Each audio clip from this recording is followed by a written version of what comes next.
So how do you feel about the beliefs that you hold? How do you feel about the expectations that you hold? Esther said to us in the early days of our explaining this to her, but Abraham, it's true. It's true. This thing I believe, this thing I expect is true. And we said, we're not questioning that, but we have another question for you. Do you want it in your experience? Well, what's that got to do with anything? Everything. But it's true. We said, there are many things that are true that you want to experience, and there are many things that are true that you don't want to experience. We would suggest you keep the things you want to experience that are true active in your vibration, while you deactivate the things that are true that you don't want in your experience. Deactivate them. How do you do that? By withdrawing your attention from them. Okay, so I'm not going to think about that thing that I'm thinking about. How's that working out?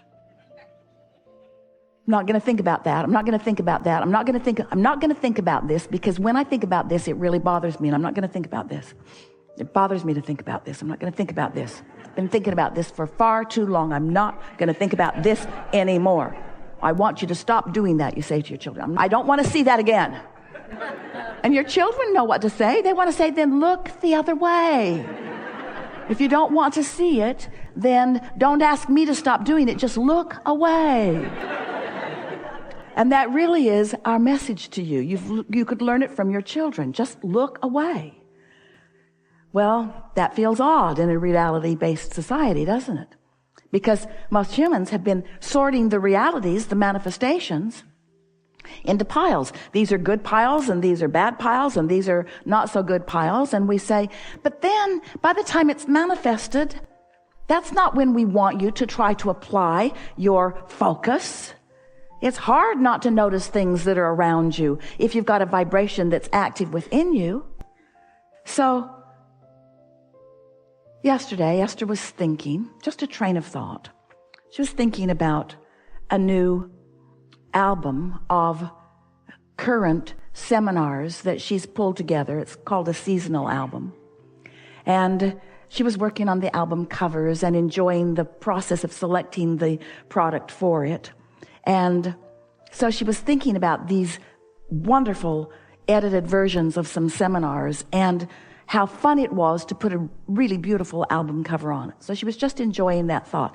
And then she thought about a friend of hers who is not tech savvy, who is not able to receive the live stream. She can't download MP3s. She wants CDs, and Esther was thinking how nice it is to have those CDs. And then she got thinking about that person and where that person now is and what that person is now doing, and wondering how it's working out for her. And without even meaning to, Esther was down a sort of uncomfortable trail. So she thought, that was really tricky, because I started out thinking about one thing, ended up thinking about another thing, which led to another thing, which led to another thing, and now I'm in a place where I want to pull back from it, and there wasn't so much momentum going that she couldn't pull back from it, but she pondered, how'd I get there? And then she realized something that she's been listening to us say to you all emphatically, especially recently, that she wasn't following a trail of subject like it seemed.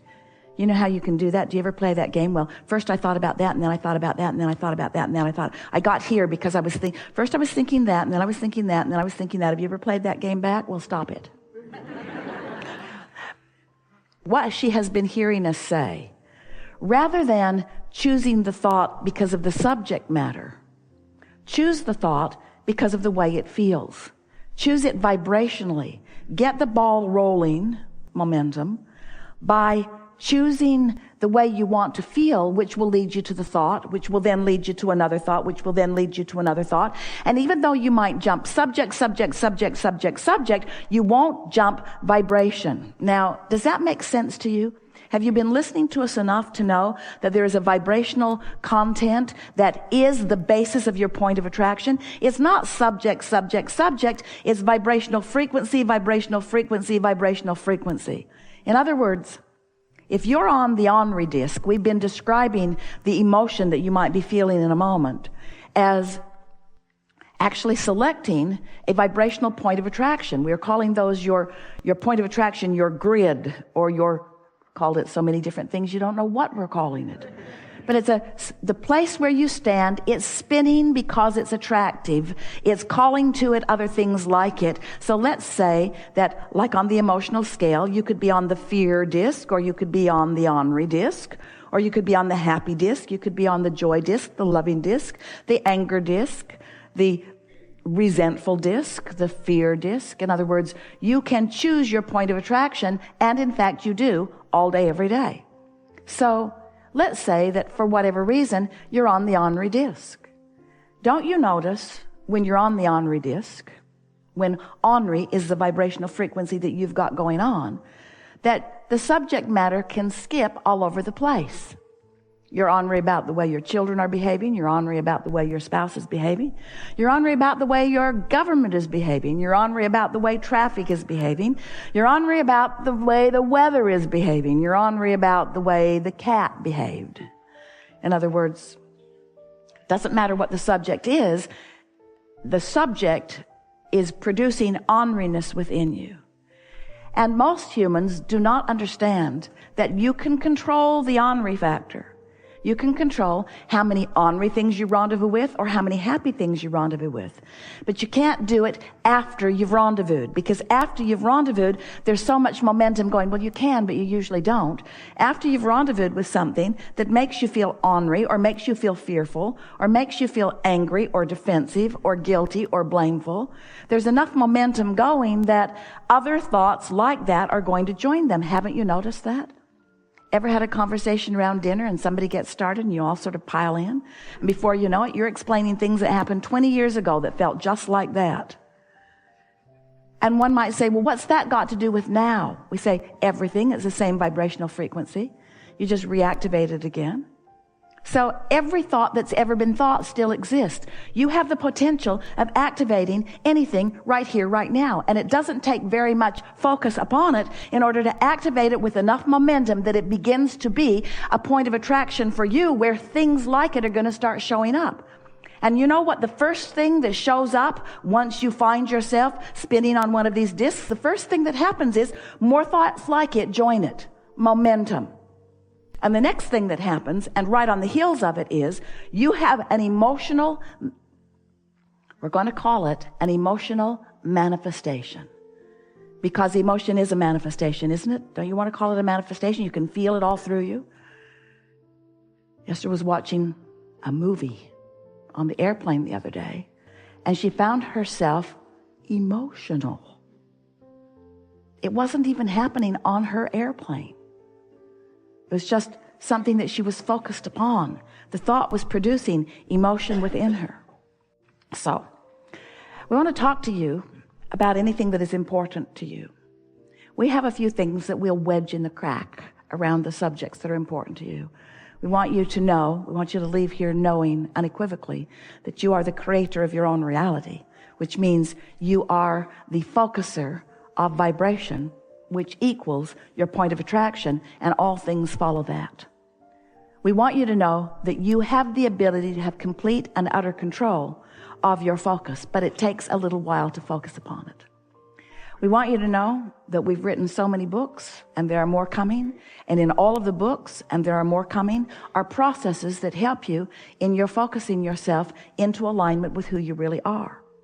We want you to know that you were source energy before you came into this physical body, and that larger part from which you came still exists as that larger non-physical part. And even though the personality that you know as you is here, offering thoughts and having experiences and offering vibration and having a point of attraction, there is another part of you, a non-physical part of you, that is pure positive energy that stands in a vibrational experience without any resistance, beaming a signal to you that you can't get away from. And that is the reason that you feel negative emotion or positive emotion. Your emotions are always your vibrational indicator of how wide the gap is between who you really are and all that you've become and who you are allowing yourself to be right now, this red hot minute that you are focused upon whatever you are focused upon. So as you begin to understand that you've got this magnificent guidance system that is always letting you know what you're doing vibrationally, and once you start caring about how you feel so much that you become unwilling to focus sloppily or to focus deliberately on something that doesn't feel good. Once you decide that you want to feel good, that you deserve to feel good, that you can feel good, and so you practice feeling good. That's what all those processes are about. Once you begin applying some of them, and you have control of the way you feel, then you have control of your point of attraction, and then the manifestations that follow prove to you, they are the evidence to you that you have managed to bring yourself into creative control just the way you intended to. You said, I'll go forth, I'll explore the contrast. The contrast will help me to define things that I want. We're sending out rockets of desire. I will have ideas and desires that I'm not vibrationally up to speed with at first, but I can practice myself up to speed with them. And you knew that when you did practice yourself into the frequency of your desire, and there was therefore no split energy going on within you, that then that desire would have to show up in your experience in multiple ways, because you're offering a vibration, a not split energy vibration, a pure vibration about what you want, and you're not shooting yourself in the foot with a contradictory thought. Therefore, you're not slowing it down. Therefore, it must come, and it must come fast. You knew that when you said you were going to come forth into this physical body. We're just here to remind you what your plans were so that you can apply them with a little bit more focus. Because most humans, we love you so much, are sloppy in your focus because you have become willing to endure negative emotions. You put up with the feeling of guilt. That's just crazy. You put up with the feeling of blame. You put up with the feeling of condemnation. You put up with the feeling of fear. We cannot figure out why you would do that. Why would you allow yourself to feel the evidence of split energy when you have the power to not split your energy? There's only one reason. And that's not a good one. You're just looking at what's out there instead of choosing from the buffet. You don't do that, however, at the buffet. You're picky. You're picky eaters. We want you to be picky thinkers, picky feelers. We want you to want to feel good. We want you to want to feel good so much that you're willing to focus yourself into a way that you do feel good. So, we're eager to talk with you about anything that matters to you. Don't worry about us. We will wedge our message in the crack.